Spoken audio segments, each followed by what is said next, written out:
Welcome back to Jedi Enclave. I am Daniel. I'm Chris. And we are the hosts of your weekly Jedi Enclave Presenting. Now, this is Podcasting Podcast, a podcast where we talk about Star Wars and other nerd-adjacent things that we like. And happens most weeks.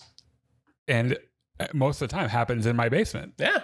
Which today is happening, but has not happened in quite a while. In fact, I suspect that after tonight, our schedule is going to change quite a bit. Okay.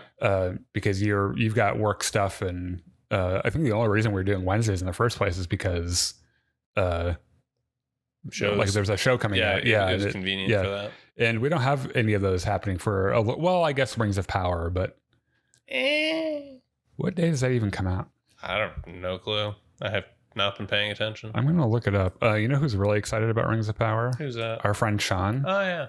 Yeah, he is the Tolkien nerd, isn't he? He is, yeah. And the thing is that he's like really into it and isn't offended by it. It's a little weird. Yeah, which I'm not, because I don't I'm not like invested in it. Like, I think everyone knows the story of Lord of the Rings. They know the Lord of the Rings. They don't necessarily know the story of Rings of Power, which is almost but not quite the Silmarillion, which is a really boring book that nobody has read. Yeah. I'm kidding. Lots of people have read it and feel passionately about it, but it's still a very boring book. I don't think that a lot of people have read it. I think that a lot of super nerds, like Lord of the Rings super nerds, like it quite a bit. So that's happening on a Thursday, which means if we switch to like Friday or Saturday, that would be perfect. Yeah. So there we go. We'll let you know. Anyway, this is our weekly podcast, and we're glad to be back in our ordinary spot doing our ordinary thing. And before we get started, actually, okay, so we're pivoting back to a little bit of Star Wars stuff. Yep. However, we must do the House of the Dragon season finale, which happened Sunday night. And I've got a lot to say about it, and it's going to take a while. Imagine you do. So brace yourself for that. We've had a chance to live with Star Wars: The Acolyte for a couple of weeks. So we're going to do a little post-mortem. And since there was a new show that came out, we're going to re-rank our favorite live action Star Wars live actions. And then after that will be the House of the Dragon thing. And then there's even some news. A little bit, just a little bit, tiny bit of news. Just a touch. We're going to ease you into the news. Our life has been consumed the last several weeks, the last 2 months, because all of these things that we loved were happening all at the same time. It was like House of the Dragon and Star Wars, and The Boys was happening there for a while. And there was a Marvel movie in there somewhere. Oh, yeah, right. Oh, speaking of which, I think next week we're seeing Alien Romulus. And we'll do a spoiler episode for that as well, or at least we'll talk about it at some point. What? You're not excited about it? You know I don't like aliens. You haven't seen it. I don't really like the concept of evil alien monster in space wants to insert its babies into your chest so that they can burst out in violent, gory fashion. Doesn't really appeal to me. Okay, so to be fair, I think you have an idea of aliens as this really like gory horror thing, and it's not. Are there or are there not aliens that burst out of people's chests? In the first movie, yeah. I don't think that even happens in the second movie. I saw enough of a trailer of this new one to know that. Yeah, there's probably going to be like one uncomfortable moment, but. Are you also including the moment where like the alien latches onto your face and jams something down your throat? Yeah, that's generally a thing the face huggers do. Which, by the way, it's worth mentioning that Stan Winston worked on those original movies, and that's why everyone's so terrified of aliens, because it looks so good and it looks like so convincing. H.R. Giger, the artist who came up with the original concept. Yeah, and. Yes, I'm thinking of what am I thinking of? I don't know. So Stan Winston did the suit, because it's just a guy in a suit. Yeah. The design is really bizarre and really interesting, and it has like a little extra mouth and everything. But so people like Aliens has been one of those like sci-fi staples forever. And the first Alien, which is one alien. Yes. My dad let me watch when I was really little, and he shouldn't have let me watch it. And he let me watch the second one. And I had nightmares because I was really little. But they're still like really functional, amazing sci-fi movies with like we just watched Aliens, which stars Sigourney Weaver and like Bill Paxton and the one guy from that one show is in it. And you just described like every actor in Hollywood. I can't remember exactly what his name is now. Can you remember what the show is? No, because I never watched it. I should look at. I don't really care that much. And there are like some like famous names in it, and the like all the ships are like models, like really beautifully built models, and they use some like really cool rear projection effects to do a couple of like big moments that you, like in any other movie would have looked totally like trash. The thing that's hilarious though is that this movie I think was coming out right around when Star Trek: The Wrath of Khan was, and James Horner did the film score for both of them, and the film scores are indistinguishable. I could not tell them apart. It's like, this is The Wrath of Khan. This is exactly the same. So like I think like the second one is like a huge fan favorite, and the first one I think fans actually like quite a bit too. That chestburster scene is, at the time, was insane, and they didn't tell anyone when they were shooting that scene what was going to happen. They just they understood what was supposed to happen. They're like, oh, an alien's going to like butt burst. They've read the script. They did not understand what it was going to be like though. And so when you watch the film, everyone's like stunned, like frozen faces of horror are all pretty legitimate, because like now we see effects like that and we're like, oh, okay, that's we've seen that in about a billion movies. But at the time, that shit did not happen, and they were just like, is that man okay? Is he actually dead? My favorite thing about Aliens is that gag in Spaceballs where the alien bursts out of the guy's chest in the diner and then, hello, my baby. Oh, right. Yeah. Was that not Family Guy? No, that's Spaceballs. Yeah. I guess it's been a long time since I've seen Spaceballs. Because John Candy asks, what did he have? He had the soup. I had the soup. Yeah. Wow. We should do a watch along with Spaceballs really at some point. That'd be pretty cool. Jimmy says, good day. Hello. Did you know Sir Simon is played by Sir Simon? I'm assuming that the guy that plays Simon in House of the Dragon is named Simon, probably. Sure. We're going to talk about Simon because I fucking love Simon. If you could leave us a like and a follow, do that. We would appreciate it. If you're joining us for like the weekly release of the podcast, time codes will be in the description. And a thank you to our friend Connor at the Star Wars Hub. Join us on Discord. The link to which is in the description. And well, let's talk about a couple of news things real quick. Okay. First of which, Daisy Ridley revealed just recently that she was diagnosed with Graves' disease, which is like really sad. However, you should know it's not like a terminal illness. It's very like easily managed. It's a thyroid thing, and it like responds well to treatment and stuff. So it's like, thankfully it's not some like insidious terrible disease, but it sounds like she's kind of been struggling with it for like a long time. And I remember seeing reports of her getting sick when she filmed The Last Jedi, and had some Hollywood doctor tell her it was like adrenal exhaustion, which is one of those things that sounds very fancy, but when you look into it, isn't really supported by medical science very much. But like, it is that kind of problem though. Like her thyroid is like, I think in most cases it like, when it's not treated, it always turns into like hypothyroidism and there are treatments for it and stuff. So we're wishing her well, and really looking forward to the Star Wars stuff that she's going to be doing soon. I don't think we'll know anything about it for a long time, but probably not. But I do hope she gets the treatment she needs and is able to. Oh, she's got that Star Wars money. She's getting the treatment she needs. If nothing else, like the fact that she's involved with a current ongoing Star Wars project, like Kathleen Kennedy herself would pay for writing the checks. Yep. So D23 is this week. coming up in a couple of days. A big deal where it pertains to Star Wars. I have a couple of general predictions. First of all, I don't think we're going to hear much of anything other than like when filming is supposed to start on the different films.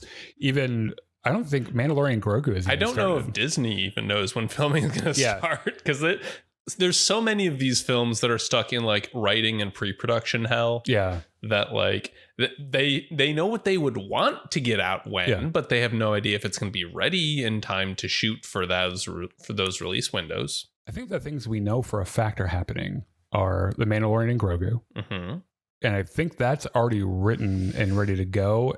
I can't remember if they started filming on it or not. James Mangold's like new like early Jedi movie is supposed to be like a sure thing, and Rey's like post sequel trilogy stuff is like happening too.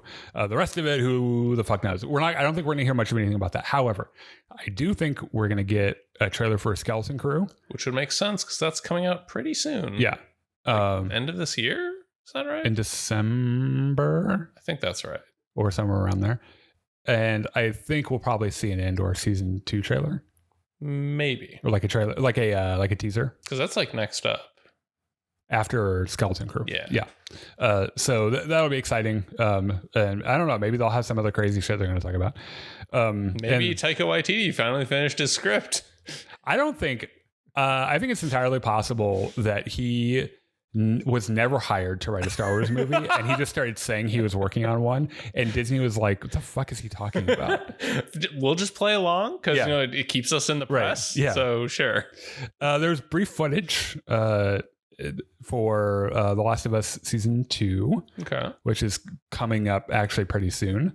For those of you who don't know how the games pan out, it's going to be one of those, like, it starts off with a bang, and it's going to be one of those things. I am utterly terrified of this show's season 2 because, like, I haven't played the second game, but I've heard a little bit about it, and from what I understand, the primary villain is trans, and there is like no she's not. No, one of the characters, one of the side characters is trans. Okay, yeah.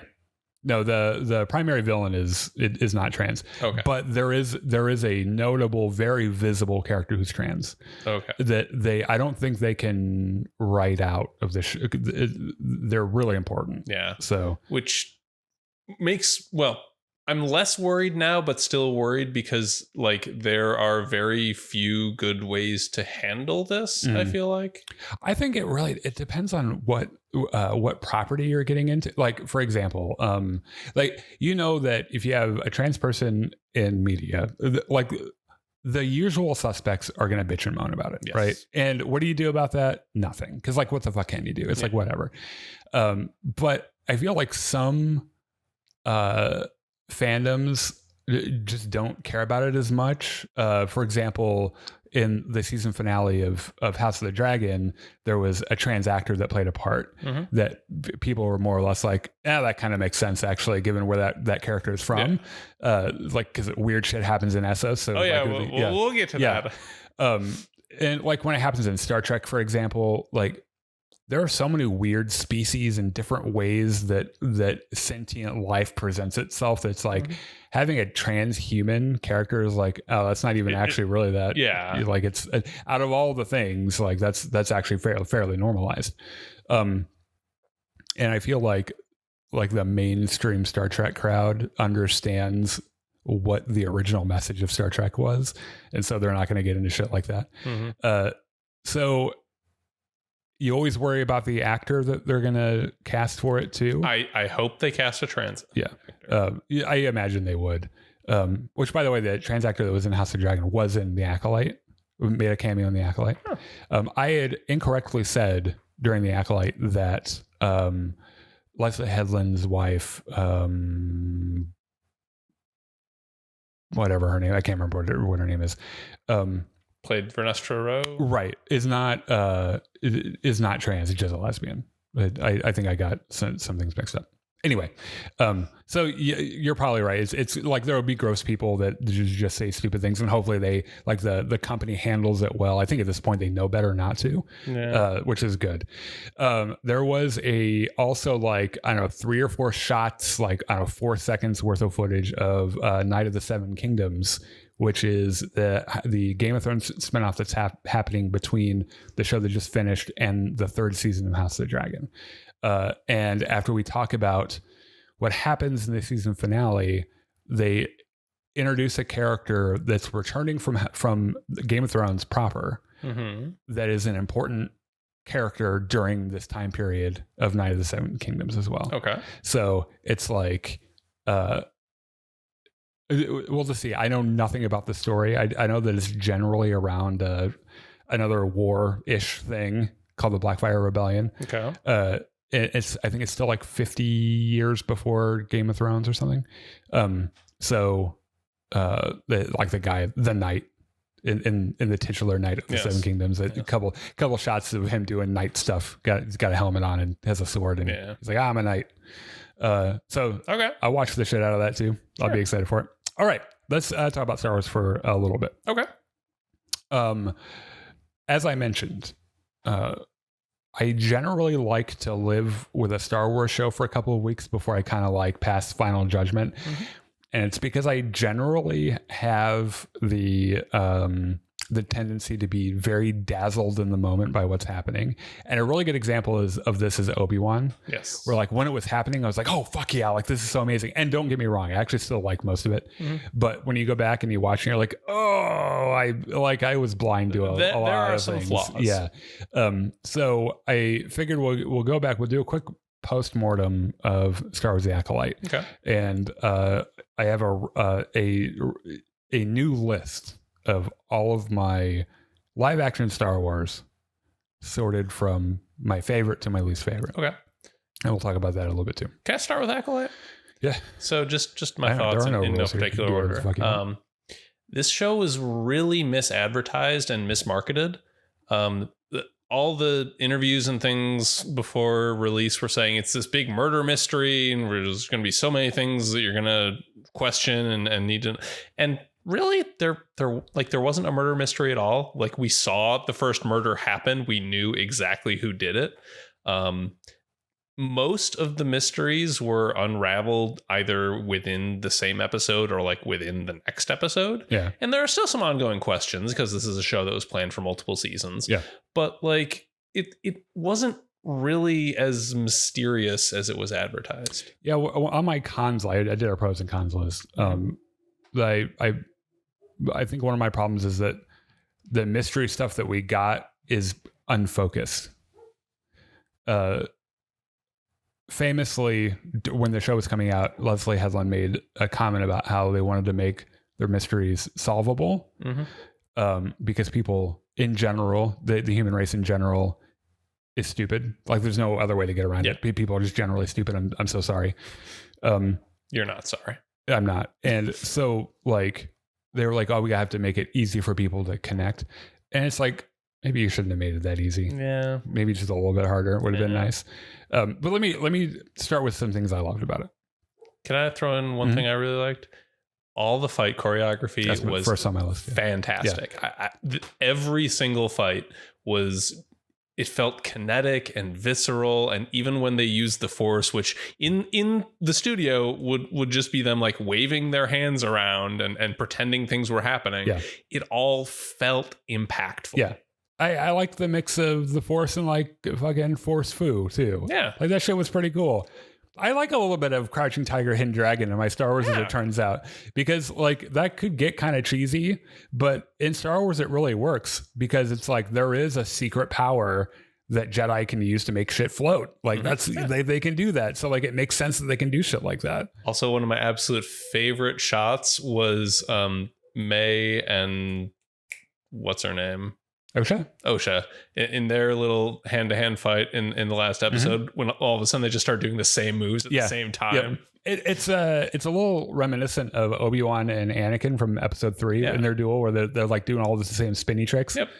I think my favorite shot fight wise might be that that moment where Kamir throws his lightsabers at Saul and he just lets him sail, and he takes the time because he's so fucking extra. He like brushes his hair out of his face and then puts his lightsaber away. Yeah. And then is like, oh, watch this. And then like does like a shockwave and like just knocks Kamir the fuck over. Yeah. And then he takes his lightsaber back out and he's like, okay, now we can resume our duel, sir. Also, Kamir's Jedi kebab.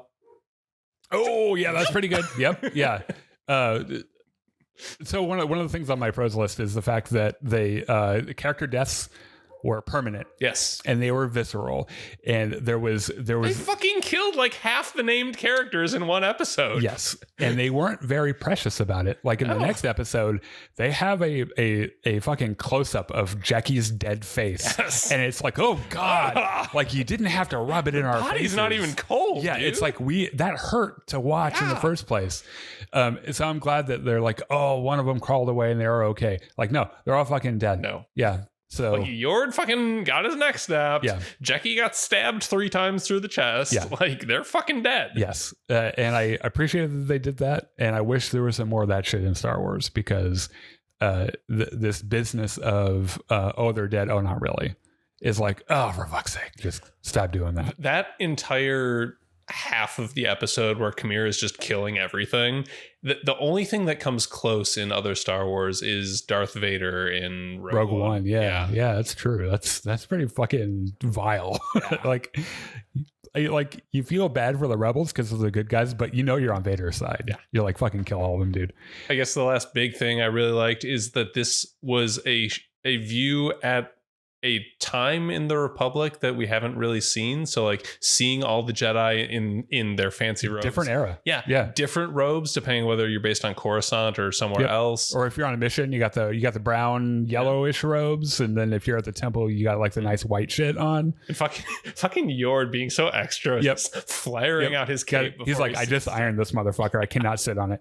I enjoyed the fact that there was a neutral story that didn't necessarily paint the Jedi as infallible, perfect good guys. Mm-hmm. Which I think, I don't know how this came as a huge surprise to everyone where like, oh, they're trying to make the Jedi bad guys. It's like, I don't think anyone's saying that they're bad guys, like the Sith are bad guys. Mm-hmm. But guys, we've known for a long time that they're not good guys. They're not great guys anyway. Like they do questionably weird shit. They're fallible. They have very weird ideas about how to raise people to use the Force. Yeah, and how it can be used and who can use it. And it's everything that Luke had a problem with in The Last Jedi. Okay. Like he was like, look, these are the problems with the Jedi. This is why this is a bad religion. We should stop doing it. I've got to be the last one. I'm going to be the last fucking Jedi. And then you go do something else, be more cool about it and call it something else. And yet somehow he's shocked when Ghost Yoda shows up and burns down the tree library. I think Yoda probably comes to that realization too after he dies. He's like, yeah, we probably should do better. He probably came to that realization around the time he went to Dagobah, honestly. When he was just like hanging out by himself. Yeah. I don't know why he didn't like show up to Luke halfway through his legend period. It was like, boy, you are making the same fucking mistakes that we made. Like, because it wouldn't be narratively convenient. Yeah, that's true. Yeah. Lee Jung-jae is the best part of the show. And I'm saying that as I would say that the show has a lot of really good parts. I liked Amanda Stenberg's performance. Yep. Yeah. I thought Daphne Keane was great. I thought Charlie Barnett was really cool. Manny Jacinto? Yeah. Yeah.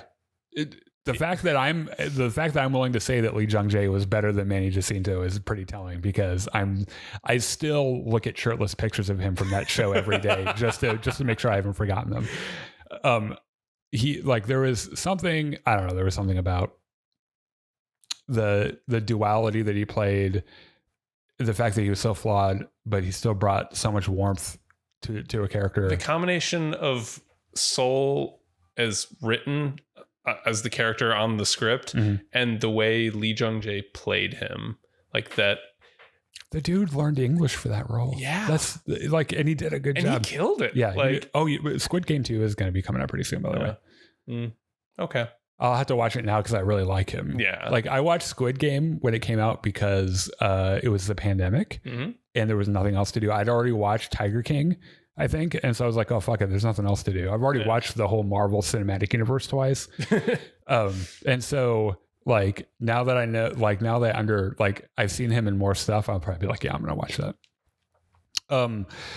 I liked them expanding the Force lore in weird ways. And it makes sense because if you're in a universe with trillions of sentient beings, you know that there are going to be a bunch of Force users that just do weird shit. You're talking about the witches or anyone, right? And yeah, you're going to have a coven of witches that do green magic and you know, like the Night Sisters, and make lesbian space babies. Yeah, or you're right. Or you're going to have like witches who have a little choir and they do a little stupid song and everything. Like that shit, it's such a huge universe. Random weird shit like that's going to happen all over the fucking place, right? And like I liked that, and I also liked that they're fleshing out. One of the criticisms that I saw, usually from bad faith actors, was that Anakin's whole deal was somehow lessened because Osha and May were created with the Force or whatever. And it's like, you know, that like no one showed up and was like, oh, Anakin's not the chosen one, they are. Because that's like in their head what they thought happened. And it's like, that's not what happened. No. Like you understand that Plagueis had to have learned, or someone had to have learned how to do this from somewhere.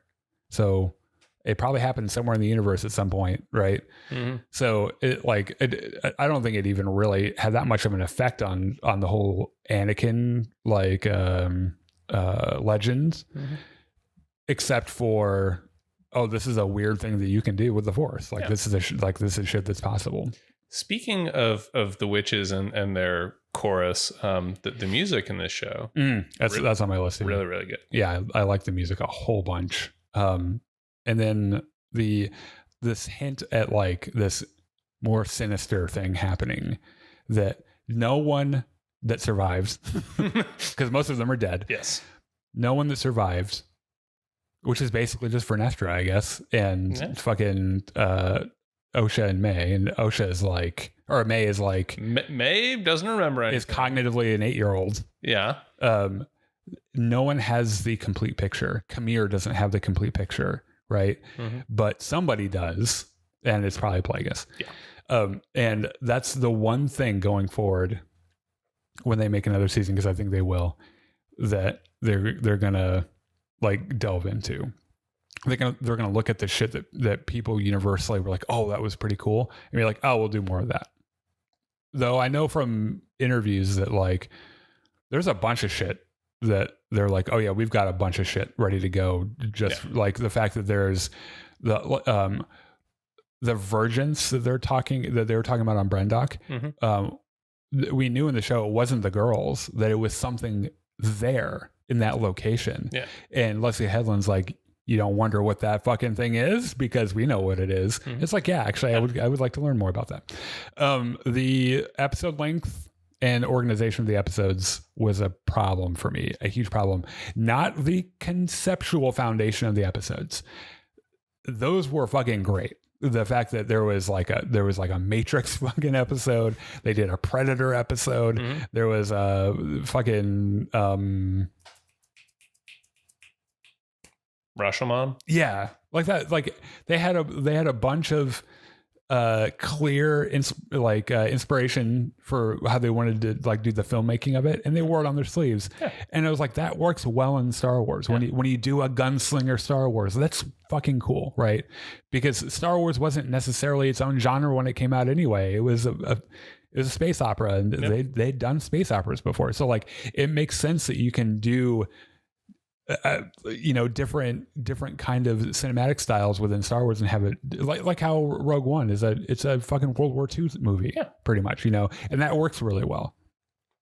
The episode lengths were destructive to what they were trying to do and the story they were trying to tell. I think it's one of the reasons why the mystery thing didn't make a lot of sense to us, because they had to tell an entire story in 25 minutes with 25-minute episodes.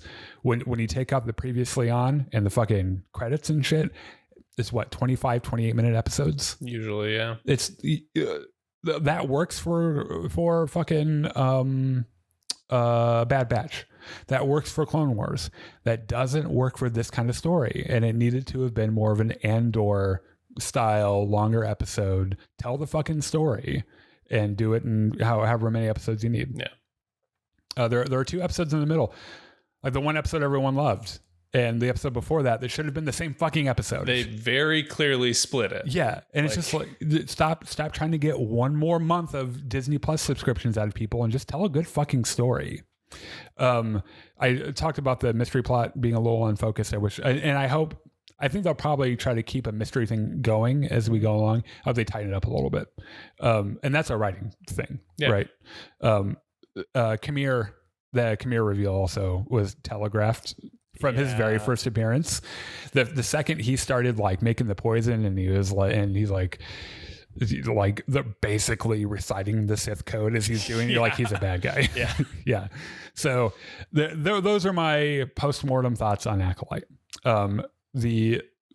Famously, the show was bombed on like Rotten Tomatoes and Metacritic and stuff by bots and stuff. And we pointed out at the time that the extent to which it was review bombed, suggesting that like 86% of the human population agreed on something, which was to not like this one thing, doesn't happen in today's society. Yeah. No one agrees that much on anything. There's your first clue that it wasn't legitimate, right? And I would say that about anything. I think that I wonder what the audience score on Rotten Tomatoes is for The Room.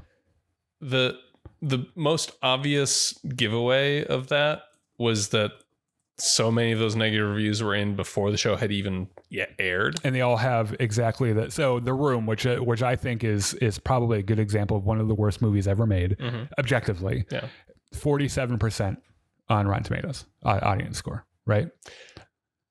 The Room, I feel like, is a little bit different because there is a population of people who like it ironically. They like it because it is bad, right? And they're entertained by that. Yeah, but that's what I'm saying.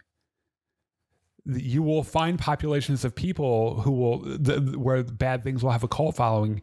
Nothing gets that low of a score because like there are weird people that like shit like that, and there are more of them than you think, right? Yeah. So like this idea that like 12%, only 12% of people liked it, is statistically absurd, and we know it is, right? I think it's probably closer to how I felt about it, which is like it's pretty mid, right? And I'm probably a little bit better than mid, actually. I liked it. Yeah, I liked it too, but it didn't blow my face off. I wanted it to, but it wasn't my least favorite one either. It was pretty predictable. There were things in it that I really liked, and I enjoyed it. I'll watch it again because I like it, right? But it's not like Andor where like when I watch it, there are parts of Andor I watch where even though I've seen that show twice, I still cry when I watch it because like there are just some powerful fucking things in that show. And so I think that in reality, it's probably just like everything else right now, where when you poll humans on what they like about or on a thing they like, it's about 50-50. No. Everything is 50-50, right? It's just like we have drawn this stark line down the middle where half of everyone has the one thing, half of everyone has the opposite thing. And that's the world we live in now. So let's you gotta give me the rankings. Yes. Okay. So number 1, and this is without apology, and if you don't think so, you're wrong. Andor season 1. Agreed. And let me tell you, this show, I mean, I think most people who have watched it get it. That number 1, it's got that, that thing that we say a lot when we talk about Game of Thrones or House of the Dragon, where like when you can just sit 2 people in a room and have them say words and have me be like, what the fuck? Like that is some good writing, right? It's good writing. It's phenomenal acting. There don't need to be explosions.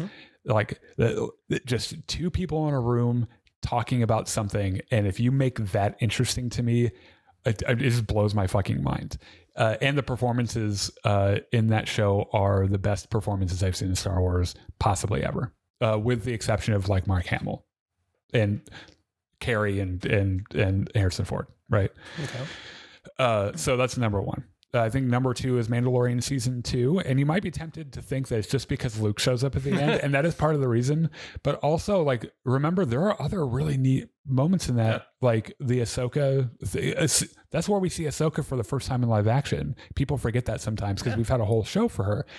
We saw her first in Mandalorian. The whole episode on Tython with fucking Boba Fett. Boba Fett's in this, by the way. Like, there are so many cool fucking things, and there are some good. Like, I don't think the writing in the show is as good as Andor, and it's got the shorter episodes and everything. It's not trying to be the same type of show as Andor, which is a very writing and words focused show. Mandalorian is. It's a Western. Yeah. So it's a little bit more about a lot of action. There's a lot of shots on people twitching fingers over their gun. Yeah, I totally get it. And that's why I'm like, I don't need it to be some like higher level. It's not as highbrow. Right. And that's fine. But that being said, there are still moments where it still kind of sends chills down my spine. And like a really good example of that is before they attempt their rescue of Grogu, Mando calls Moff Gideon up and says to him word for word what Gideon says to him in the previous episode about like this kid's more like means to me more than you could possibly imagine, like all that other shit. And it's like, damn, that's a good, bring that shit back. Like that's a good way to write that. Ahsoka would be right after that. Okay. I think and you might be thinking, well, Daniel's probably just because Thrawn's in it, and that is a lot of it. In part, sure. Like there is, I think my favorite moment of that show is, first of all, the fact that they had the balls to let Thrawn win. Yes. Right? He got away. Mm-hmm. And like, what the fuck's going to happen next? But this cool delivery from him, knowing that Ahsoka and the good guys are right behind him. Something like in a weaker show, something could go wrong where like maybe Sabine like had an explosive on the ship that she hid and it blew up and the hyperdrive doesn't work now or whatever. Yeah. In a weaker show that would happen. But like Thrawn has calculated all possibilities and he knows he's leaving. Mm-hmm. That is a fact. And that fucking long live the Empire mic drop and he's just fucking gone. And the good guys are like, did we just lose? Fuck. What just happened? Yeah. Also, we're stranded in another universe or another galaxy. Yeah. Like, what the fuck are we going to do? We are even further away. Yeah. So, and I mean, don't get me wrong. The Anakin Skywalker shit was like, yes, was it fan service? Absolutely. Yes, it looks a little bit weird. And I got over because, that. You know, he's what, 2 decades older right now? Yeah, and he's still hot, but he's not like it's 20 years ago. Yeah, he's not teen heartthrob. Yeah. So was it fan service? Yes. Did I shovel it straight in my fucking face the entire time? I absolutely did, and I'm not ashamed of it. And it made perfect sense. Yeah. Like narratively it made sense. Yeah. Plus, I mean, Rosario Dawson's good at it, like she does, and it's okay. Seeing Ezra Bridger in live action for the first time was really fucking cool. Seeing Sabine Wren in live action for the first time was really fucking cool.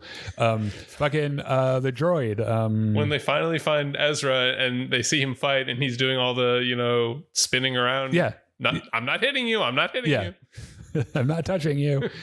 The weird Night Sister bullshit with the stormtroopers and the Dance Macabre knockoff music and shit. Like, it was zany and weird, but I really liked it. Anyway, that's up there. Good show. Mando season 1 would be right after that. Okay. And it's mostly because like first live action Star Wars show ever. Mm-hmm. And for a first offering in the genre, they knocked it out of the park. You remember how everyone lost their fucking minds the instant we saw Baby Yoda? Yes, and it was in the first episode. Yeah, and I guess some of those details leaked before the show came out, and I just didn't see it. And I'm really glad because that like they picked a thing that I could not have predicted. Where I was like, oh, I had never thought about a Yoda species being babies. Yeah, where does Yoda come from? I thought he was just born like 800 years old. Did he just sprout from the ground, all wrinkled and with or he had his cane and shit? Yeah. It just like, that was really cool. And also the procedural nature of it, I enjoyed, which is funny because I generally don't like procedural stuff very much. But his like adventure of the week thing, and I think that what's her name that plays Cara Dune? Fuck, what is her name? Why? I was just reading a thing about her lawsuit. Gina Carano. Yeah. Look, I think Gina Carano's a fucking idiot. I really do. I think she should shut the fuck up. But she did a good job in that show. Mm-hmm. She played a good character. Yeah. And I think that having like Pedro Pascal as like his entry into Star Wars being the main character was really fucking cool. Yeah. And this tangible, loving relationship he immediately forms with this fucking baby on day one. It's like, that's really compelling shit. I really like that. After that, I would put The Acolyte, which we just talked about all the shit we liked about it. After that would be Obi-Wan Kenobi. Okay. And there will be quite a bit of space between the two of them. I wouldn't equate the two of them. I think The Acolyte is significantly better made, and because it wasn't in the pandemic and it wasn't entirely in the and that's the thing is I give Obi-Wan a pretty big pass because I think it was made about as well as it could have been with what was happening globally, right? We just rewatched this a few weeks ago. My partner John was like, "Oh, I've only seen the show once. I want to watch it again." And there are moments in that show that really work. And if it wasn't Ewan McGregor, it might not work at all. But Ewan McGregor and the little girl that plays Leia, that's good shit. Yeah. The thing is, then you have like the Red Hot Chili Peppers. Which isn't a huge deal, by the way. Like, they could have cast anyone in that role. Yeah. It would have been fine. Right. But the fucking chase sequence through the woods. It's like you can tell literally every scene was filmed on the volume. And so when you can't do an action set piece in a room like that because it's like about the size of this room. So it's like you run 3 feet and you're like, you can't run anymore because there's a fucking wall there. We need to change angles, move all computer shit around and run 3 more steps and cut. Let's do that again. So, and as a result, they have this janky fucking chase where a tiny little bush will stop someone because they need them to stop. Mm-hmm. And in a better show, there'd be some kind of big fucking thing. And, but they just couldn't do that.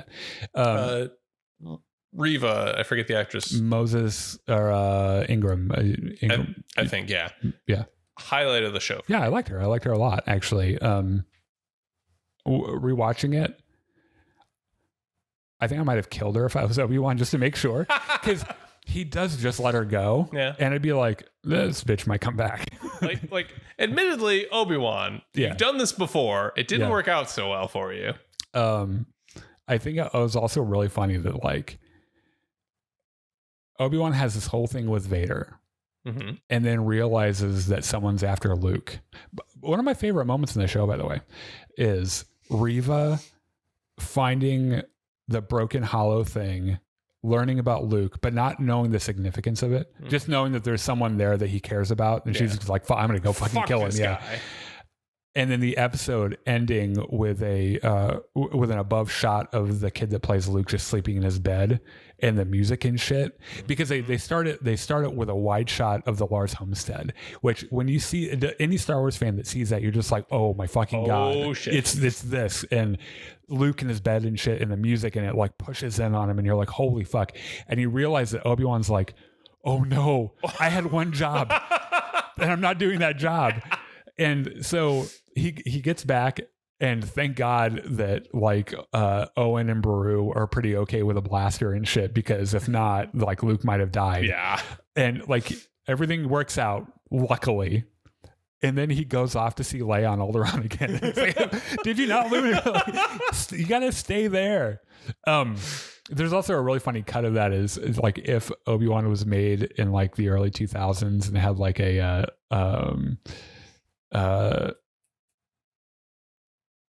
some band that was famous back then. I can't remember. I'll show it to you later. The Book of Boba Fett would be after this for me.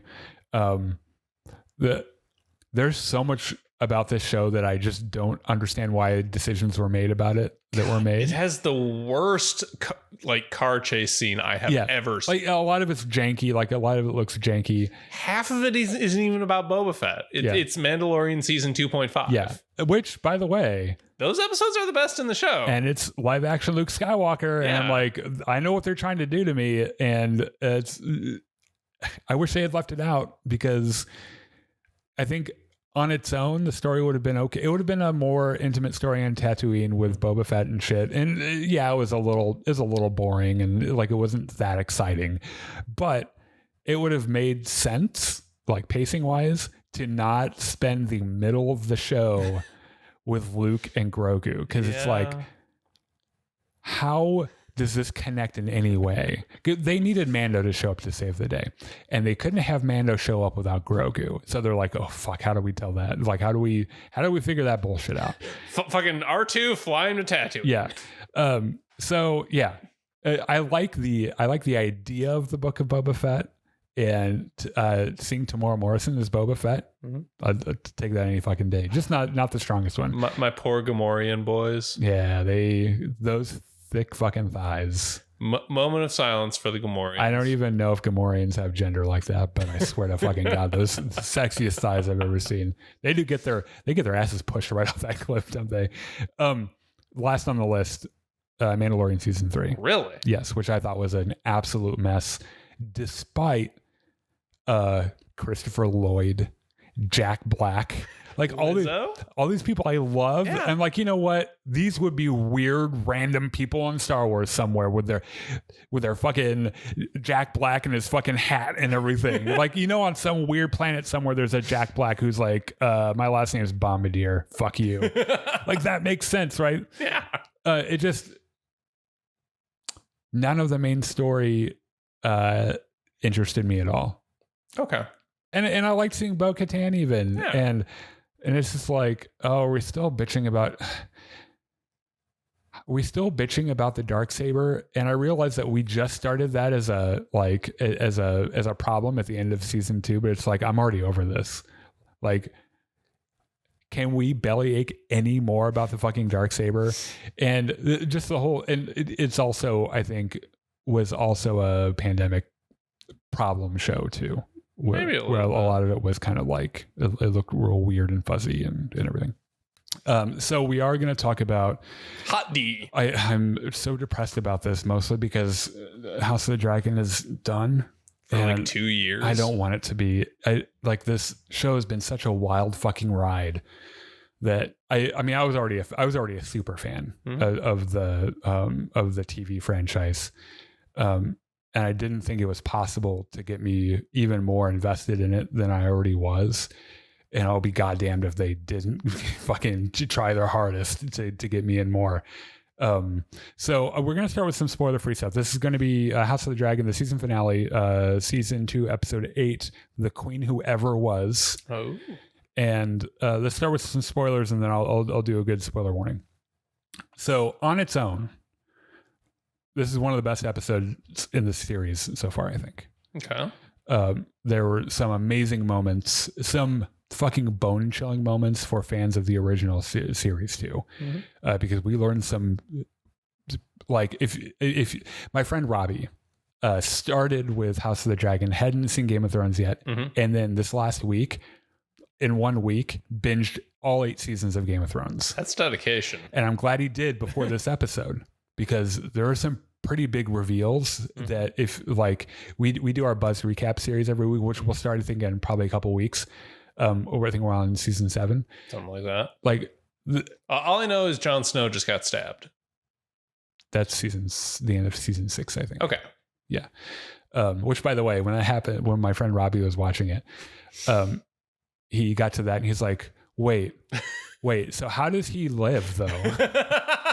It's like, you need to watch the next 2 episodes. So as an episode by itself, I thought it was brilliant and has a couple of my favorite moments in the series. As a season finale, I was a little disappointed. I I can mostly agree with that. Like they picked a very strange point in the story to just leave as a cliffhanger. I think reading into this a little bit, I think everyone thought that House of the Dragon was going to be safe from the writer and actor strikes. Mm-hmm. That is not the case as I was reading, because as it turns out, a lot of the people involved in that show on higher levels were American writers and producers and stuff. Okay.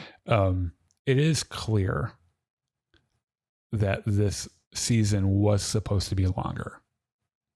And I think probably the strikes are why it isn't. Could very well be. And I think they kind of did the best with what they could. And the best that they did was some of the best we've ever seen. Huh. Which is, I think, why people are disappointed with it. But at the same time, we're like, you've garnered enough goodwill that this next season better be a fucking war to remember. And I think it will be. I really do. Anyone who knows Game of Thrones goes into either a penultimate or finale of the season expecting catastrophe. And that didn't really happen. And it very well could have been, like, you can't just have a catastrophe for a catastrophe's sake, right? Like and I haven't read the book. Like, if a character doesn't die at this point in the show or in the book, you can't kill them. Like, it doesn't make sense to kill them in the show anyway. So, like, if there were no character deaths coming, that's fine. But I think that, like, this whole season has been we're moving chess pieces around and setting up the war. And I think what we expected was the war to start, right? Mm-hmm. And it didn't. They moved some more chess pieces. They have a really fucking kick-ass music cue while they're moving all the chess pieces. Oh man, that music at the end was like, fuck.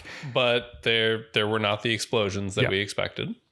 I love how I mentioned before, they're connecting the Game of Thrones proper into, like, it works with the Fire and Blood format, because if you know anything about the book, it's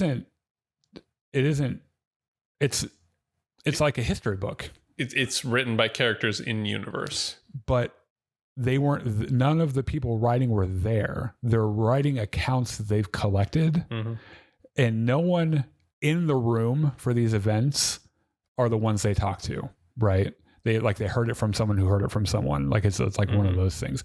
And there are like 3 different sources in the books. It's like, well, Mushroom said this, who is a character, but like Maester blah blah blah said this, and I don't know what the fuck to believe. And so it makes sense that what we're seeing in the TV show is what actually happened.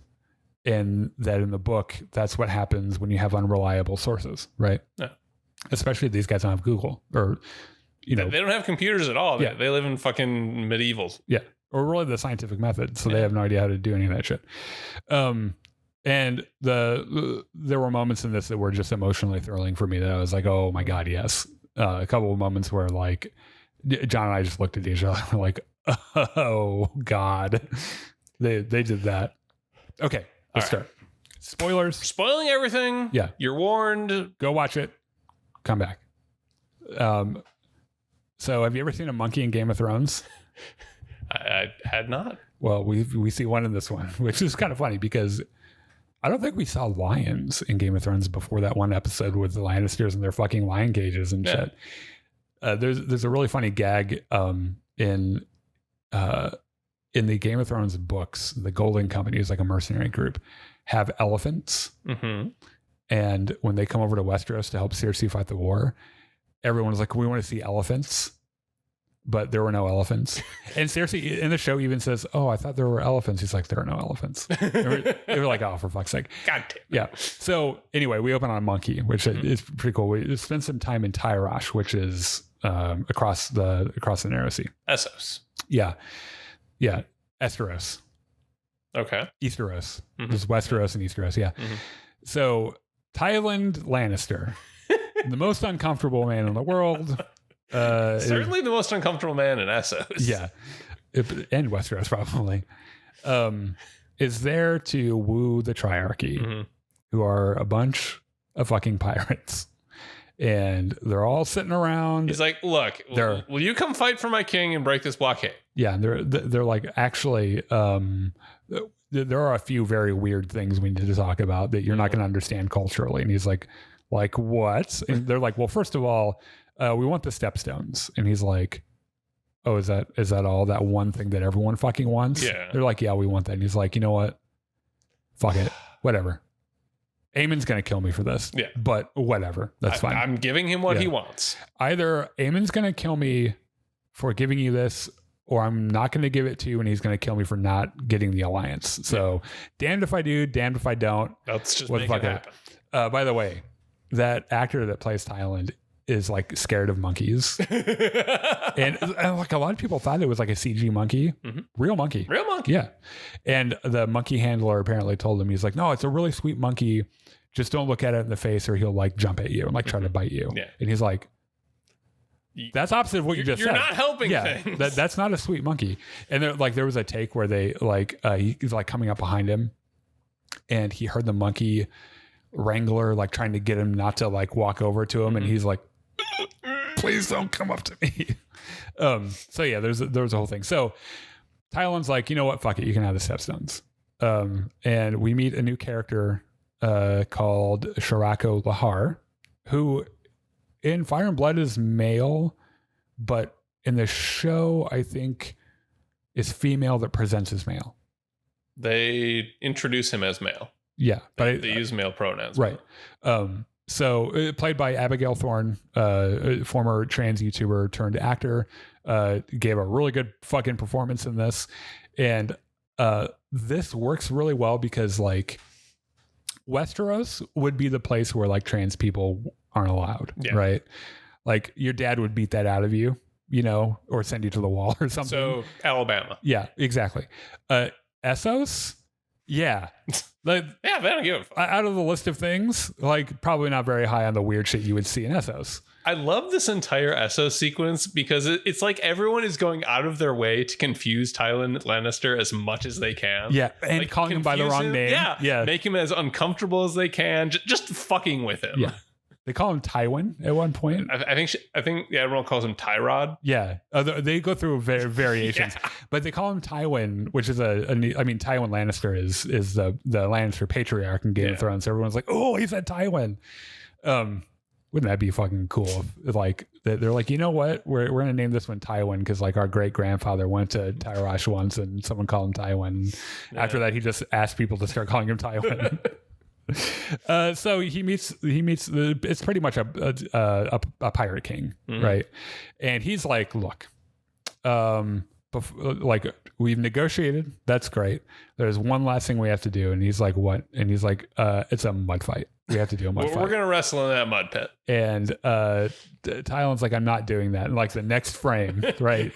They're just beating the shit out of each other. But he's like trying to be like I think Tylan's a little confused by the character's gender as well. Mm-hmm.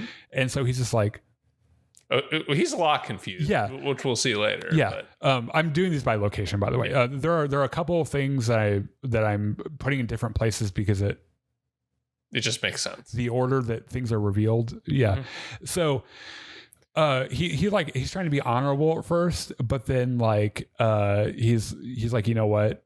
I'm covered in mud and I'm tired of this. And so he just starts beating the shit out of him. Yeah. And like the Pirate King guy is like, you know what? Yeah. You're all right. Yeah, all right. Yeah. You tie whatever the fuck. And he's like, oh, thank God. Let's go have a bath and eat dinner. Yeah. And so they have like a little feast, right? And they're sitting there and the Pirate King's like, look, so we did the negotiations. Uh-huh. That was fine. We did the mud fight, which was, customary. Yeah. But like we're on the last step. Mm-hmm. And he's like, Tylan's like, okay. And he's like, I want you to fuck all my wives. And he's like, no, before that, he says, I want you to sing me a song. Yeah. Oh, right. He does a little song. He does a shanty, a sea shanty. But then he's like, yeah, I want you to fuck all my wives. And he's like, come again? And so the way this scene happens, like the Admiral's sitting there like, you've proven yourself to be a very strong and virile man. And Tylan's like, yeah, very potent sperm, I bet. Admiral's like, I want to have children with you. And Tylan's like, what? Explain if that is possible. You can see the gears turning in his head and like catching and like bursting into flames. Because I think there's a part of him who's like, yeah, I want to fuck you. I really, really would like to fuck you. And then the Admiral says, I want you to fuck my wives. And the gears just like catch even more. Yeah, he's like, hold on, way too many things. How many wives do you have? I think a part of him was a little upset that they weren't just like, let's fuck. Because I think a part of him was like, I would go for that. Just don't tell anyone back at home. I would totally go for that. And then he was like, wait, how many wives are you allowed to have here? Because I don't think that character's married at all. I don't think he has a wife. I think his whole job is just being master of ships and avoiding Aemon's fucking like wrath. Yeah. And then I guess it's implied that his answer is yes. And he fucks the Admiral's wives. Yeah, because later on, like, he gets that fucking alliance with the Triarchy, so... And they fucking sail off. I bet he comes back to Westeros just a different person. Just a new swagger in his stuff. It's like that one guy that you know that goes to, like, Japan or something and comes back and they're, like, of the world. It's going to be like that. Okay, so in King's Landing. Okay. Aemond isn't taking his forced retreat from Dragonstone very well. Before he even gets to King's Landing, he shows up to some town and just burns it to the ground. Yeah, sharp points. Yep. He is so spurned by, because I mean, he wanted to go and he went to Dragonstone, and Rhaenyra showed out like she was about to drop the hottest. Scared him the fuck down. Came out there, posed with the dragons like she was going to drop the hottest diss track of whatever the year it is in Westeros. And he's like, I guess we're turning around, Vhagar. And, we're not doing that. Yeah. And so he's like, you know what would make me feel really, really good and a lot better about this? Incinerating some peasants. An entire city. Yeah. So I'm going to do that. And he does. Larys talks to Aegon. And so Aegon isn't having a very good time in general. We learned some things about him that I don't think we needed to know about his physical condition. He doesn't have a dick anymore. Yeah, and apparently it's like when you overcook a brat, that's what happened to his dick. And it's like, boop. This is a huge problem for him because he's a hedonist. Yeah. So like his whole thing is physical pleasure. I mean, above and beyond that, like he's also the king with a duty to like procreate and maintain the chain of succession. We also, I think we confirmed that Sunfire's dead, his dragon, because he's like, my dick is gone, my dragon is gone, just fucking kill me. Yeah. Right. So I think from what I gather, Sunfire in the books never doesn't die. I think he just can't fly anymore or something. It's kind of sad. Yeah. But like ends up surviving and dying at some later date, I think.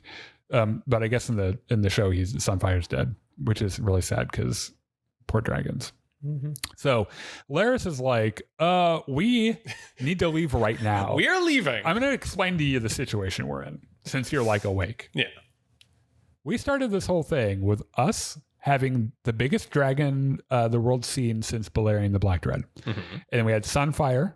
And we have Dreamfire, Helena's dragon.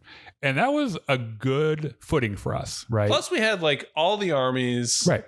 We were doing pretty well for ourselves. You flew your drunk ass to Rook's Rest, so Sunfire isn't in the picture anymore. And Rhaenyra has like 10 dragons. So I don't want to alarm you. Yeah, and they can fly. Which means they can fly their ass over here right now and torch the entire fucking city. And I can tell you it would probably only take one dragon. I don't know how I know that, but it would take one dragon to destroy this entire city. May or may not happen in 170 years. Yeah. But we need to leave because if that doesn't happen, if they don't come here and just burn everything, your psycho cunt brother is going to kill you. So let's leave. Yes. And Aegon's still like, or you can just fucking kill me. And he's like, look, I'm gonna run some nicknames past you. See, Aegon the Cool, Aegon the guy everyone wants to drink with, fucking. And Aegon's like, Aegon's the realm's delight, and he's like, fuck it, yeah, sure, great, yeah, whatever you want, man. Sounds good. Which is funny because that's Rhaenyra. Like Rhaenyra's nickname was always the realm's delight. And you see, like he's like, yeah, fucking sure. And Aegon has a little smile and he has a little thought to himself where he's like, maybe people will start loving me again. Yeah. And you cut away. So Aemond comes home and he goes and sees Helena in her room because Helena's like the only kid that Alicent loves. Alicent's there with her too. Yeah. And Aemond's like, okay, I'm conscripting you into the war. Get on your fucking dragon. Helena, get on the fucking dragon. Yeah. We're going to go burn people. And she's like, but I don't want to burn people. Because she's so precious. Yeah. Right? And she's like, I don't think I will. And Allison. Aemon's like, I was not fucking asking. Yeah. We're going. Yeah. Like, grabs her wrist. Allison comes unglued because she's like, I love one kid and it's not you. Yeah. Fuck the fuck off. And Aemon kind of backs off. It's like, okay. Right. And so he leaves, and then like Helena at some point makes a comment about how like she was happier when she wasn't queen. Mm-hmm. And Allison's like, I know what you fucking mean. Why don't we get the fuck out? Oh, just leave. And Helena's like, where would I go? Like, you know, what would be the point of that? Which, I mean, Helena, sweetie, you have a dragon. Yeah. You can go anywhere you fucking want. Well, that's the thing, is that Helena knows shit that we don't know. Helena knows shit that no one knows. That's true. So her whole, like, what would be the point? It's because she's seen what happens already. Yeah. Like, she knows her own fate. And so Allison's like, God, you are so fucking difficult. Fine. And then goes and sees Maester Orwell, mm-hmm. and is like, I need an Uber somewhere. I can't tell you where. And he's like, okay, this family's so fucking weird, whatever. Yeah. So on Driftmark, Rhaenyra visits Corlys. Mm-hmm. They have a little chat about their perhaps untrustworthy dragon riders. Mm-hmm. And she's like, there's this guy named Ulf. I'm not entirely clear whose side he's going to end up on. He's a huge dick. Yeah. Like Hugh Hammer is kind of hard to read. He seems okay. I'll tell you, your kid Adam, I kind of fucking like him. Yeah. He's really polite and nice and everything. And Corlys is like, look, right now, in this very moment, you could fly your dragons over to King's Landing and end the whole fucking war. We must take, like, we have to capitalize on our advantage right now. Mm-hmm. I'm going to get on this fucking boat. She's like, oh, that's a nice boat. Like, it's the Sea Snake, right? Yeah. And you find out that he's like, no, actually, Corlys has renamed his ship to the Queen That Never Was. And that was one of those moments where I was just like, Jesus Christ, man. And in the behind the scenes footage, you get a closer look at the boat, and the figurehead at the front of the boat is Rhaenyra holding a crown. Rhaenys? Oh yeah, Rhaenys. Sorry, yeah, Rhaenys holding a crown.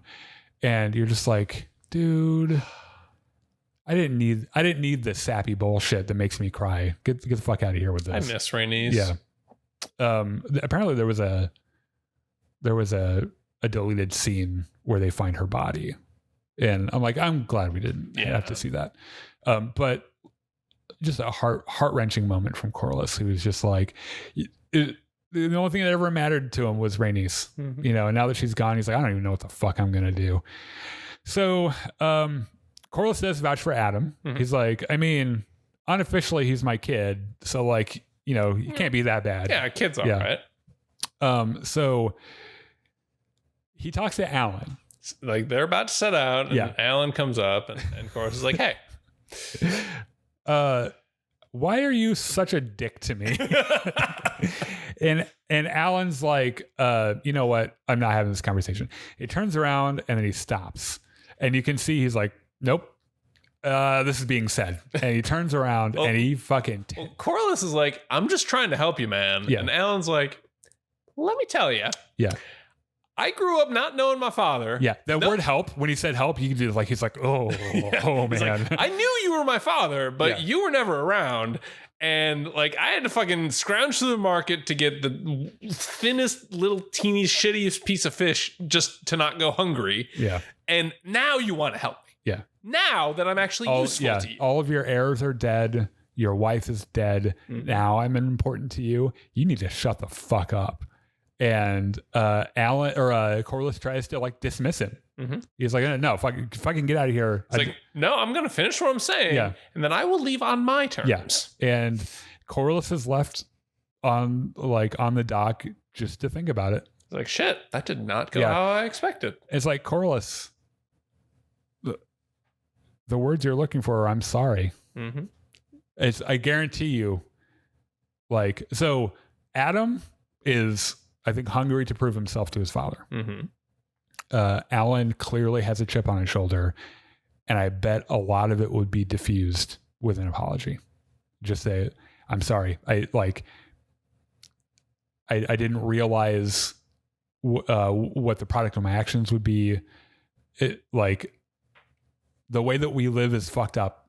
And yes, I should have been more attentive to the fact that, of course, there would be children running around if I'm cheating on my wife, which I should not have done in the first place. Yeah.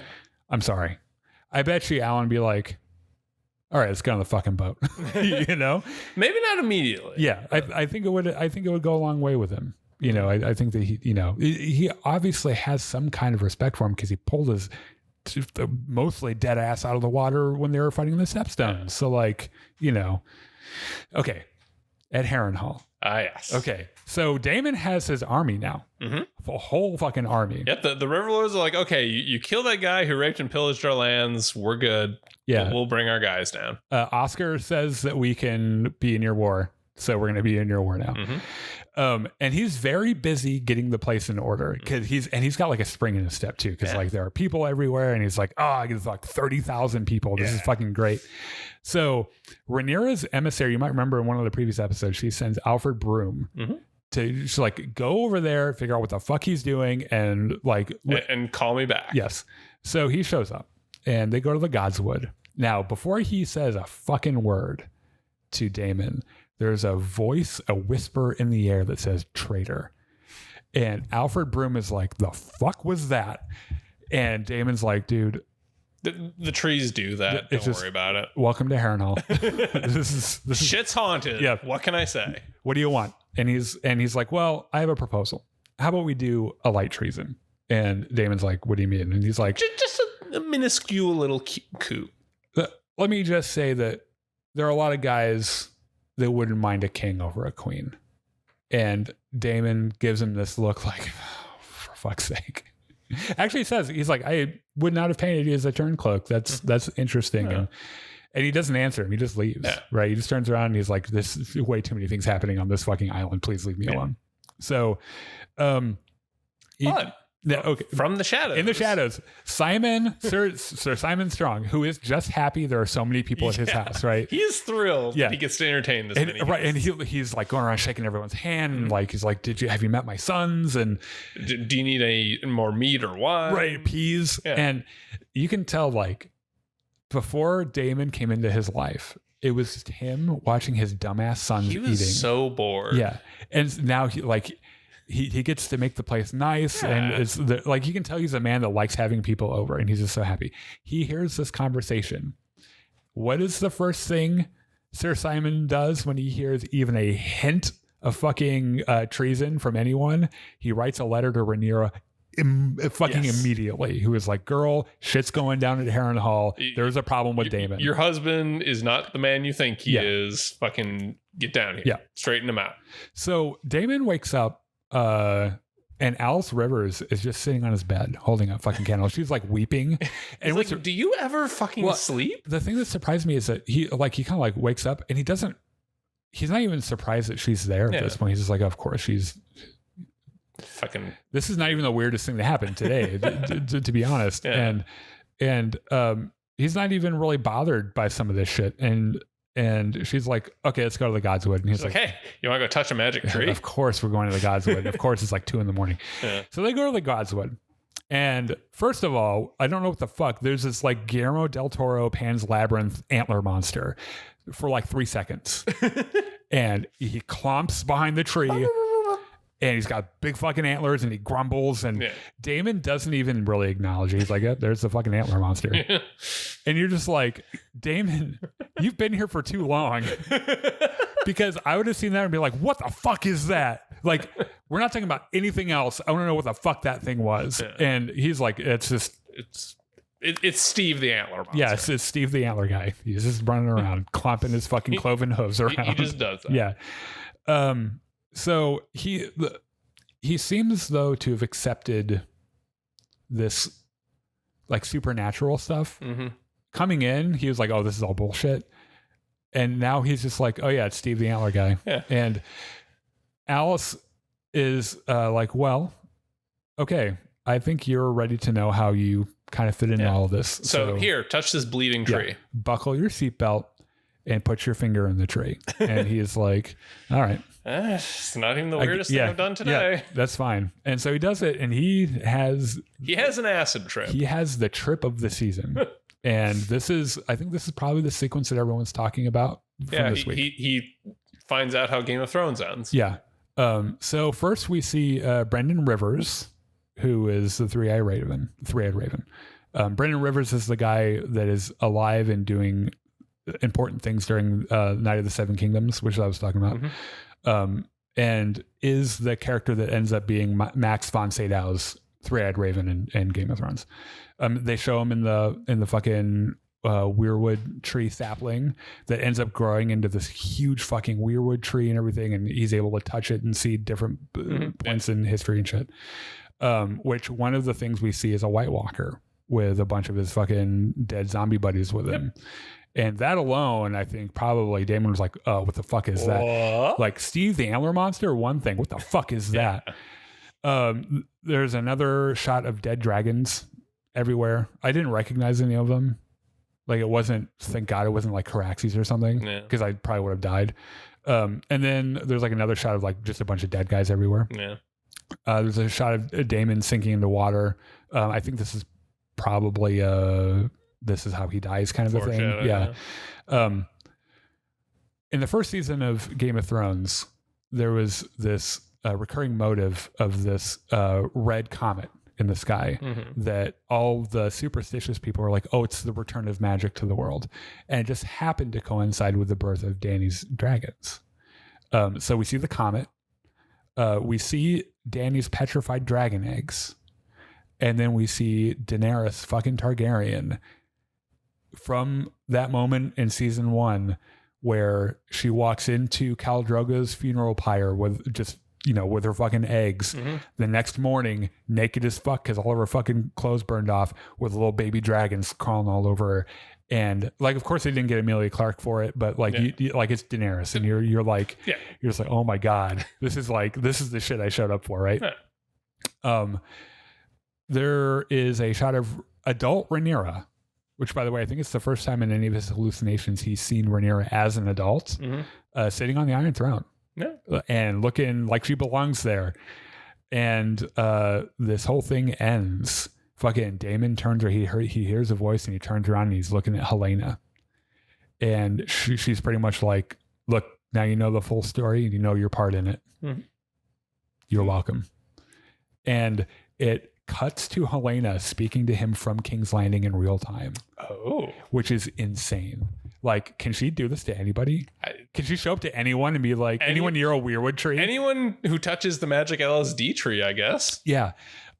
And she's just kind of talking into the wind. And Aemon shows up and he tries to convince her again. Like, hey, you want to jump on your dragon? Go burn some peasants? Have you reconsidered the burning people thing? And she's like, no, I have not reconsidered the burning people thing. She's like, if I say no, are you going to burn me like you burned Aegon? And he's like, that's propaganda. That's a lie. You can't prove that happened. That's a lie. And she's like, it's not a lie. I fucking saw you do it. And he's like, how? Anyway, no, it's a lie. And he threatens to kill her. And she's like, it wouldn't really change anything. You're still going to fucking die. And he's like, oh, okay. This is Jesus. Helena is so weird. God, you are my least favorite sibling. Yeah. And my other sibling is Aegon. Yeah. This whole thing with Helena is just like, it blew my mind a little bit that she like, there's a big fan criticism in Game of Thrones that when Bran becomes the three-eyed raven, spoilers because we haven't got there yet in our buzz recaps, he turns into a Dr. Manhattan style like automaton where he doesn't have any emotions or anything. And this whole thing with Helena is like, I bet if they had made Bran like that, where like he was still a human being, he just had this part of him that was just like otherworldly and stuff, I think that would have been a lot better. Like I think that would have been cooler. So we talked about Simon spying on Broom, immediately sends a letter to Rhaenyra. Rhaenyra gets the letter. Rhaenyra's having dinner with the dragon riders. Yeah. Well, we're going to come back to the dinner. So actually, we can talk about the dinner. Well, so first of all, she has somewhere in here, she has like a conversation with Massaria. Mm-hmm. And to my surprise, because like she takes Corliss's advice and she's like, we're going to go attack Lannisport and Old Town, which is going to result in the deaths of a lot of innocent people, not just army, like innocent people. Yeah. And to my surprise, Massaria supports this. And I was a little weirded out by that because Massaria is usually like, she advocates for the small folk, right? Mm-hmm. But she was like, it's got to be done. We got to end the war. This is how we do it. And I appreciate that Rhaenyra is grappling with this, that she she's having a hard time with it. She has dinner with her dragon riders. So like, first of all, Jacaerys and Ulf don't get along. Okay, Ulf gets along with Jacaerys just fine. Jacaerys does not get along with Ulf. And he walks in, Ulf's got he's sitting in the queen's seat and he's got his feet up on the fucking table and shit. This isn't the dinner scene, but it's like their first meeting. Yeah. And Ulf is so happy to see Jacaerys. Yeah. And he's like, he tries to grab his hair. Long lost cousin or whatever the fuck. He's like, look at how fucking black your hair. And he's like, whoosh, stop it. It's like, you do not touch me. Yeah. Because we know Jace's insecurities. Yes. Which is, if everyone has a nuke, why is my nuke special? Pretty much. And he straight up threatens to kill Ulf and feed him to the fucking dogs. And Ulf doesn't care. He's like, you're still really cool. I don't give a fuck. So they have dinner. Ulf is behaving like he's in a King's Landing in his bar with his buddies. Give me more wine, more birds. Yeah, which by the way, everything. He was really, so those are I think pheasants that he was eating. He was really eating them, and in the behind the scenes, they counted like 30 something pheasants that he ate that day. Jesus. Yes. And like Adam the actor plays Adam, was talking about how like he's been in scenes where people eat stuff, and so he knew every time he had to eat, he like cut off like a piece of a raspberry or something and eat something like really small. And the guy who plays Ulf is just down there like chomping down these pheasants like it was his fucking I don't know, maybe it was like maybe he's just really hungry. Like method acting or something. Yeah. It keeps calling for more. He's like, get those fucking birds over here and shit. And at one point Rhaenyra's like, okay, excuse me. If you all ride dragons for me, I'll make you knights, but knights have decent table manners. Yeah. And Ulf's like, well, I'll have the decent table manners when you make me a knight. How about that? And Rhaenyra is like, okay, I need you, but I really don't like you. I'm not sure if she doesn't like him. I don't think she knows how to handle him, because she's like, I could have Cyrax eat this man, but he's got Silverwing now. Yeah. Which, by the way, Ulf is talking about Silverwing now like they've known each other for decades. Yeah. Where he's like, let's go. Fucking me and Silverwing, we'll fuck Vhagar right up the ass. Yeah. Like, I tell you what, like Silverwing is into shit like that. Like, we'll just fly right in like we always do. And Rhaenyra's like, you guys have known each other for 6 hours. You have flown this dragon like once, and you almost died, by the way. Like, you have no idea how close to death you were that entire time. Yeah. So she gets the letter, right? Mm-hmm. The Simon, please come, things might be going badly. Yes. She grabs Adam, which I think pisses Jace off a little bit. And it's not, Rhaenyra's not trying to slight her son. Rhaenyra's thinking, Luke died on his dragon. I'm not having that happen to Jace.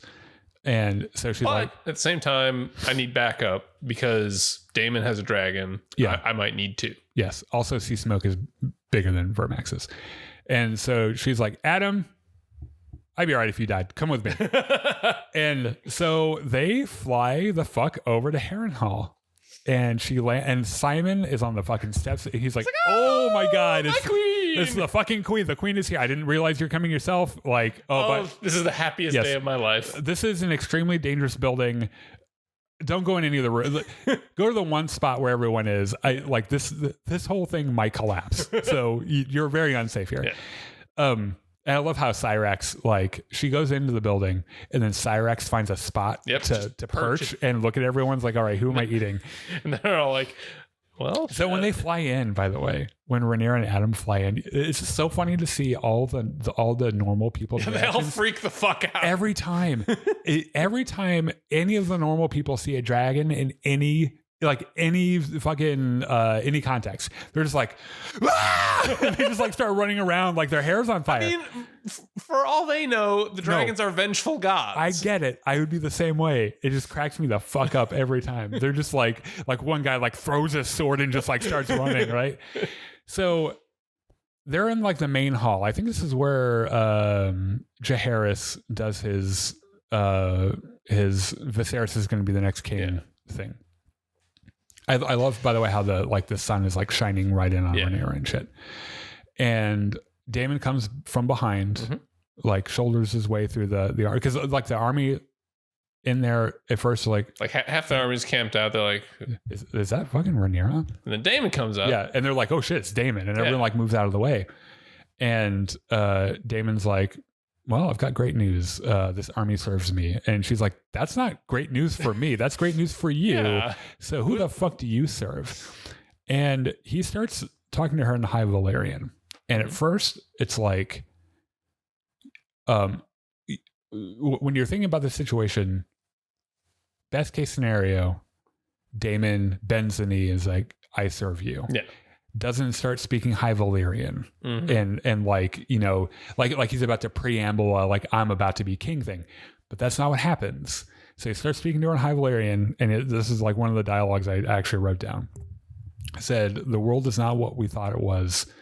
The war is just beginning, and I will not be the last. Oh, well, hold on. That's the wrong movie. Winter is coming. I saw it. And Daemon reveals that he now knows about the Song of Ice and Fire. And he bends the knee. And Rhaenyra is just like, well, first of all, good thing that you know, because I've only been able to tell one person, and it's been telling me not to tell everyone. Yeah. And he, by the way, when he bends the knee, Simon in the background is literally like yes, everyone's happy. This is so great. By the way, Broom is in the fucking group of soldiers is starting to look real worried. Because he's like, oh yeah, I definitely floated treason earlier, so that in Valyrian, Rhaenyra says, "Leave me again at your peril," and Daemon says, "I could not. I have tried." And it was at this point where I was like, how the fuck did the writers of this show get me to care so much about this toxic ass relationship? Because in that moment, I'm like, they're perfect. They're both perfect. They've done no fucking wrong. I love both of them. And he draws Dark Sister and does the King in the North thing. Yep. You know, which, by the way, historically doesn't end well for the person they're cheering for. They did it for Rob. He died. They did it for John. He died. He came back later, but like usually like isn't, you know, it's a cool thing in the moment, but later on you're like, oh man. So this is that one of those scenes where from beginning to finish, I was like, this is beautifully acted, beautifully written. I love these characters so much. And it's just that moment where you're like, Daemon made the right choice. Yeah. Daemon has always been devoted to Rhaenyra in his weird, fucked up way. Yeah. But he realizes the danger and realizes that it isn't just a danger they have to figure out how to deal with. It is the danger. It is the world-ending fucking apocalypse. Nothing is more dangerous than this. And he's like, I have to play my part. Otherwise, everyone's fucked, right? And it's like one of the more selfless. We're not used to seeing Daemon do selfless things. Yeah. But like that vision scared the shit out of him. And it's just like, good for you, man. Scared straight. Yeah. So in the Crownlands, Gwaine, Alicent's brother, sees Kristen like huffing Alicent's boob cloth. Fucking pulls his sword. Yeah. He's like, you fucking son of a bitch. Yeah. He's like, you're on the Kingsguard. That's not allowed. And that's my fucking sister. And Kristen Cole's like, dude, everyone in the Kingsguard fucks. Like, I don't know what to tell you. Yeah. Men are terrible. Women are terrible. By the way, we're marching into a nuclear war with swords. We're all going to fucking die. Yeah. You really want to do this here? you know what? Fuck it. Just kill me. I don't care. It's like Kristen Cole has turned into like a nihilist, right? He's just like, what the fuck is any of this? It's amazing what, marching through dragon fire will do to you. Yeah. He's still walking around wide-eyed like, what the fuck did I just see? Gawain is like, that's pretty fucking grim, dude. Yeah. This is also one of the best performances of one of the best scenes of the show too. Yeah. Like I know that Kristen Cole's actor has been getting a lot of shit for playing a character beautifully, by the way. Mm-hmm. Like you're mad at him for being a great fucking actor. You still hate him. You still hate the character at the end of the day, but like, wow, what a performance from him. Just a few lines and his like this sense of inevitability that they're all going to fucking die. And he's like, what does any of it mean? Like, who the fuck cares? Like, if this were a different genre, like Kristen Cole would be smoking a cigarette while saying all this. Yeah. And then Gawain would sit down next to him and light up his own cigarette. Yeah. While they're just contemplating the pointlessness of everything. So back at Dragonstone, I think this was after the dinner. I can't remember. But Rhaenyra is informed that she has a visitor. Mm-hmm. And she's like, who? And they're like, it's Alicent. And she's like, what the fuck? Is she wearing a nun thing? Because that wouldn't make sense. Because we're not in a church. No, she's just wearing green like she does. This scene, I know I go back and forth because the scene where Rhaenyra sneaks into King's Landing, I love that. Mm-hmm. And I love the conversation they had. And on one hand, it's like, I now kind of wish that hadn't happened so that this could have happened instead. But I think I like the fact that both of them happened. Yeah. Because I think that even the short time between those two scenes, Alicent has changed so much. Yes. Like the course of her character has changed.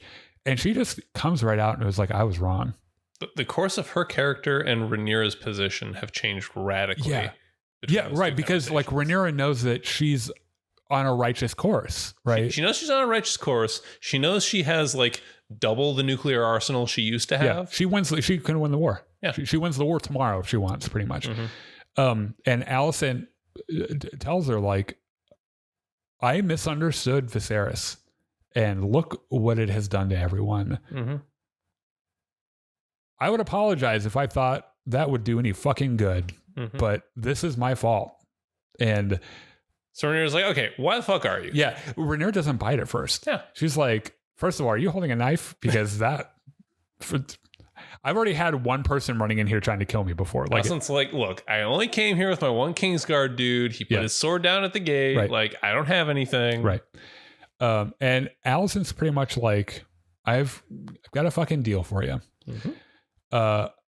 I want to go away forever, somewhere where no one that I hate will find me, which is pretty much my kids, except for Helena. I'm bringing Helena with me because she's beautiful. Mm-hmm. Can I just disappear into the sunset? Like, is that a thing you'll let me do? And Rhaenyra's like, no. Like, I get that you're sorry about this, but it's happening. And this is on you. And okay. Idea number 2. Yeah, I have a sweetener. Yeah. So Aemond is gonna leave on his dragon tomorrow. Mm-hmm. Why don't you just come on down to King's Landing? We'll throw open the gates. I'll open the gates. You can come on in, sit down on your fancy chair. Aegon will bend the knee. Mm-hmm. And Rhaenyra's like, you fucking idiot. Rhaenyra's like that's not good enough. That's not how this works. Yeah. Like, I have to kill Aegon to secure my claim. Maybe this would have worked in the days after his coronation, but now, sorry, it's not. Bending the knee isn't good enough. Mm-hmm. I've got to have his head. I've got to have a son for a son, and which is a line from the books that people assumed that Daemon told Blood when he told them to go and kill Aemond. Mm-hmm. Hearing Rhaenyra say it was kind of like, Jesus. Yeah. Because she's like, you killed you didn't specifically do it, but my son is dead. Your son doesn't get to just walk away from this. And Alicent, actually thinks about this. She thinks about it for 10 or 15 seconds. Yeah. And then agrees. Which it's like, first of all, I totally get it, but you are the worst mother in the world. She really is. Because, you know, she's thinking like, first of all, Aegon's broken. Yes. Like, probably would be doing him a favor, but also Aegon's fucking terrible. So you know what? Yeah. Like for the good of the kingdom, like she even says at one point, I don't care how people think of me. I don't care. Yeah, because Rhaenyra's like, you understand, they will write about you as the villain. And she's like, I don't give a shit. Like, I'll be dead by that time. Yeah. Haters gonna hate. What the fuck ever. And Rhaenyra seems a little surprised that Alicent's willing to just sell her son out. Yeah. And they transfer the, so in season 1, before they changed cast, when we still had Millie Alcock and whoever Alicent, I can't remember her name. Brilliant actor. I just can't remember her name. Yeah. They had such a, before everything happened, they had such a tenderness between them. A lot of people assume that they're in love with each other. They just unrequited. That these actors, Emma Darcy and I can't remember her name, play that so well that under all of this, you still sense that. You still sense that they, like, maybe they're not in love with each other, but they still absolutely love each other. It just, so much crazy shit happened to them. And it was all bad on both sides. It was Alicent being married to Viserys as a 15-year-old. It was Rhaenyra being held to this double standard of not being able to explore her sexuality when all the men were allowed to do it, and then just doing it anyway, and then having to, you know, having the whole thing with that, and Alicent being turned into a baby factory, and Rhaenyra not wanting to have babies ever, fucking because she, you know, her mom died in childbirth and shit. All this crazy, terrible shit that happened to both of them that honestly neither of them deserved. And like, yeah, Alicent's a fucked up person. I don't think it's her fault. It's Otto's fault. Like, the dude's fucking terrible, right? And that's why Alicent is the way she is.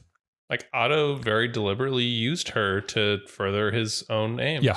And like, at the end of the day, Alicent is like, come with me. Let's just fucking go away. We can hop on your dragon, fly away wherever we want. And Rhaenyra's like, Kristen Cole already did this. And no, I'm not going to Essos with you to sell oranges. But she doesn't ridicule Alicent like she does Kristen Cole. They even have a little moment there where she's like, oh, you know, the Queen Dowager has a lover. And Alicent's like, hey, are we doing this? Like, really? You're going to come at me because I've bonked your side piece? Are we going to call each other whores, or are we going to get to business here? And yeah, I thought it was really touching that she, like, one of the last things she does is asks Rhaenyra to come with her. And Rhaenyra's like, first of all, there's the whole base thing, which is, no, I'm the fucking queen. Yeah. But there's the much deeper layer, which is that she knows about Aegon's song. And Alicent doesn't know any of it, which, by the way, thank God, because imagine being Alicent, being through everything that you just been through, and knowing that you made this terrible decision that caused a war, and you put a fucking madman on the throne, and then his fucking brother, his even worse brother, and then finding out that there's a prophecy. And all Rhaenyra's trying to do is hold the fucking world together. And you are the one that's trying to wreck that on accident. Like, imagine experiencing that, being like, oh, fuck. Well, I'm very sorry. My bad. Had I had known, I probably wouldn't have done this. And so Alicent will be allowed to disappear with Helena. Will this actually happen? Probably not. But we get a montage of so first of all, hold on. Before we get there, throughout the episode, there are these shots of Rhaena. Oh yeah, just running around, stumbling through the veil. Fucking, her shoes are falling apart. She's starving to death, freezing, sleeping on the ground. Chris, she sees a dragon. She's like, holy shit, a dragon! Come here! Hold on. She goes over this ridge, and it's Sheep Stealer. like stuffing his face on a fucking sheep. And this dragon looks up to her like sheep, mouth full of sheep, and is like, "What's up?" And Rhaena, who is like starving to death, is like, "Are you gonna eat all that fucking sheep?" Sheep Stealer's like, "Yeah, probably." And Sheep Stealer's like, "I can share." And I think this is how they get together. Yeah. She just stumbles. By the way, Sheep Stealer looks fucking like gnarly. Yeah. I can't remember if, I don't think anyone knows if Sheep Stealer is a boy or girl, but like that her like wing talons are super, super long, and like it's a big fucking dragon too. And it's just like, you know what? I'm happy for you, Rhaena. I'm glad this happened for you. So all across Westeros, Raymond Jawadi starts one of his famous fucking needle drops, and you know shit's about to go down when he starts just a lone piano thing. Yeah. That's when things start to go fucking crazy. Different characters are suiting up in their dragon armor. You have a fly trying to harass you. Yeah. Fuck off, fly. Get the fuck out of here. Oh, by the way, I have to tell you this just because we were just talking about Sheep Stealer. My partner John likes to. We have a bird feeder outside of our kitchen window that he fills up with bird seed every couple of days. Yes. And he's got a little bird watching book, and he likes to try to see like if he can identify different birds and stuff. And there's this like really distinct red finch that eats at this bird feeder a lot. And he's like red and brown and stuff, and he calls him Seed Stealer. Which I think is really funny. So anyway, all these different people, Adam's fucking suiting up. Yeah. Well, the dragon riders are suiting up in their dragon shit. The Hightower army is marching in the Reach, and they have Tessarion, the Blue Queen, and her rider Daron, who is Alicent's other kid that she probably loves. Like Helena and Daron turned out pretty well because he didn't have Alicent as a mom. Yeah. And so we don't see him, but that's his dragon. Okay. At the Green Fork, the Stark men are fucking here. They've crossed the twins, and they're all like 80 plus years old. Yeah. But like I wouldn't want to fight any of them because they're so fucking grisly, and like those guys each one of them have a body count, and you fucking know it. There's a shot of Otto Hightower in a cave. Oh, hold on, we're gonna get there. Okay. In the Westerlands, the Lannister army is marching toward Harrenhal with their fucking lion cages and shit. Yep.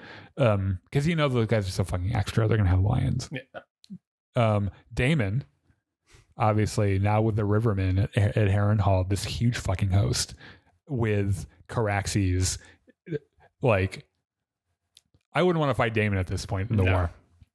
The Narrow Sea, Thailand, and his new girlfriend,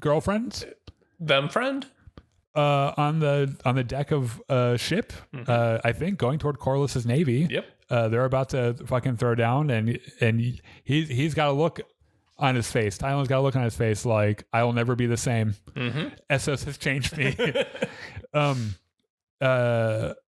At Driftmark, Corlys and Alan rejoin the Valerian fleet, and which, by the way, you know that he's not expecting this triarchy thing, because earlier in the episode he makes a comment. He's like, "It doesn't matter if we're facing the Greyjoys or the Lannisters. We're going to beat both of them." And so you know he's not expecting what's about to happen. Somewhere unknown, Otto Hightower wakes up in a fucking cell, and everyone's like, "Well, that's probably why he's not answering letters." That's why we haven't seen him in like 5 episodes. We don't know who's holding him captive. I've seen theories about it being Helena. I don't think it's Larys, because the next shot is Larys and Aegon in a covered fucking wagon going to Essos. Yep. They're just heading out. Yeah. One of the last shots of the show, there are these mirrored shots of Rhaenyra and Alicent looking like it's a shot of Rhaenyra and then a shot of Alicent. They're looking at each other. And then there's a wider shot where Rhaenyra is framed in the scroll storage system, the library, on the bottom little triangle. And the next shot is Alicent, who is the same size in the frame but is in open country, which is pretty beautiful and poetic. That Rhaenyra is locked in, like this is her thing now. And at least to Alicent, the world's her oyster. She can just fucking go. She's getting out. And that's how the episode ends. And I think everyone is expecting a battle. It didn't happen, and you know what, fine. I've come to peace with it. I was mad about it the night that I saw it. I'm over it. Give me season 3. I have heard they're doing 2 more seasons. That makes sense. That tracks, I think. It'll be 2 years before we see it. I swear to God, David Zaslav, you lay a fucking finger on House of the Dragon. So help me, Mary Mother of God. I won't finish it. I don't want Facebook to think that I'm like threatening to kill somebody. We'll just let it go then. All right. I think that's going to be the end. You weren't threatening to do anything on tour, Dylan. You're threatening to send them to the Backstreet Boys reunion tour. Yeah. Oh man, I'm going to jail. You forgot about that gag, didn't you? I did a little bit, yeah. All right, so that's the end of our show. Let me make sure real quick that there aren't any stragglers. Yeah. We have a little bit of time here before you have to leave. I have not had a chance to play Star Wars Bounty Hunter. So we're going to fire that up for a little bit before you have to leave here. So you can rejoin us here in about 5 minutes or so. And we'll play through that. It's not a multiplayer game. We'll just pass the thing around. So join us for that. It'll be a lot of fun. Otherwise, thank you for joining us here today. We really appreciate it. And we will see you at the next one. Bye-bye.